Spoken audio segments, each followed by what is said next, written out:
नमस्कार छात्रों, आपका स्वागत है आपके अपने YouTube चैनल संस्कृत ज्ञान कणिका में, जहां आपको मिलेगा संस्कृत का ज्ञान सरल व आसान ट्रिकों के साथ। ये वीडियो संस्कृत सीखे श्रृंखला का पाठ 7 है। इसका नाम है वाक्य निर्माण, जिसमें आप सीखेंगे संस्कृत वाक्य निर्माण प्रक्रिया। तो आइए शुरू करते हैं आज का वीडियो।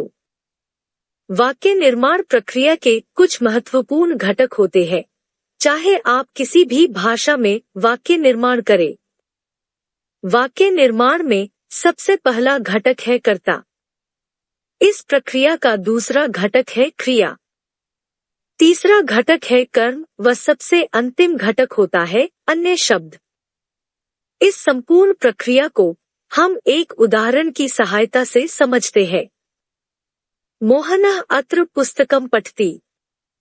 इस उदाहरण में कर्ता है मोहनः, क्रिया है पठति, कर्म है पुस्तकम व अन्य शब्द अत्र है। अब हम इन सभी घटकों को विस्तार से पढ़ते हैं। सर्वप्रथम कर्ता, जिसकी संस्कृत में परिभाषा होती है क्रियाम करोति इति कर्ता, अर्थात जो क्रिया को संपादित करता है उसे कर्ता कहते हैं, तथा कर्ता को पुरुष भी कहते हैं। पुरुष कर्ता की अधिक जानकारी के लिए आई बटन को दबाएं। अब हम कर्ता को कुछ सरल उदाहरण से समझेंगे। रामः पठति, मोहनः पठति, सः पठति, गीता पठति। यहाँ वाक्यों में पढ़ने का कार्य प्राय कर्ता रामा, मोहना, सः व गीता के द्वारा किया जा रहा है। अब हम कर्ता को पहचानने के कुछ सामान्य नियम जानेंगे। नियम 1, किसी व्यक्ति का नाम हमेशा कर्ता होता है, जैसे राम, मोहन, सीता, गीता आदि। नियम 2, सर्वनाम शब्द हमेशा कर्ता होते हैं, जैसे स, एष, अहम, त्वम आदि। नियम 3, संस्कृत में कर्ता में हमेशा प्रथमा विभक्ति का प्रयोग होता है। नियम 4, कर्ता की पहचान के लिए क्रिया से पहले का कौन जोड़ते हैं। प्राप्त होने वाला उत्तर हमेशा कर्ता होता है। दूसरा घटक है क्रिया। अब हमको विस्तार से पढ़ते हैं।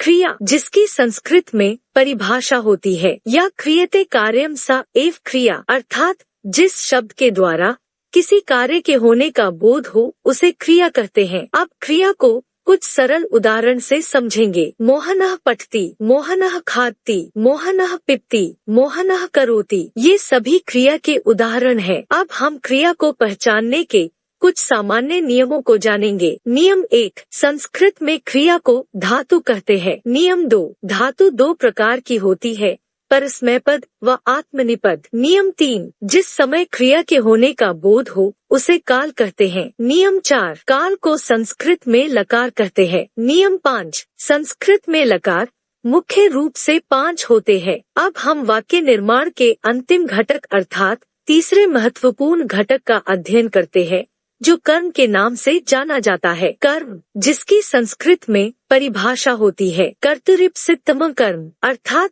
जिसको कर्ता क्रिया के द्वारा सबसे अधिक चाहता हो उसे कर्म कहते हैं। अब इसे भी उदाहरण से समझेंगे। रामः पुस्तकम पठति, रामः भोजन खादति, रामः जलम पिबति, रामः स्नानम करोति। तो हमने यहाँ देखा कि राम अपनी क्रिया के द्वारा क्रमशः पुस्तकम, भोजन, जलम, स्नानम आदि को सबसे अधिक चाहता, इसलिए ये सभी प्रायः कर्म कहलाते हैं। अब हम कुछ सामान्य कर्म को पहचानने के नियमों को जानेंगे। नियम 1, संस्कृत में कर्म में हमेशा द्वितीया विभक्ति का प्रयोग होता है। नियम 2, कर्म की पहचान के लिए क्रिया से पहले किम, क्या जोड़ते हैं। प्राप्त होने वाला उत्तर हमेशा कर्म होता है। इस प्रकार हमने संस्कृत में वाक्य निर्माण करना सीख लिया है। अब हम कुछ वाक्यों का अभ्यास करते हैं। 1, बालको विद्यालयम गच्छतः। 2, अहम पुष्पं जिघ्रामि। 3, त्वं राज्यं रक्षसि। 4, त्वं असत्यं न वद। 5, विद्यार्थी गुरुं सेवते। इन सभी वाक्यों में से आप कर्ता,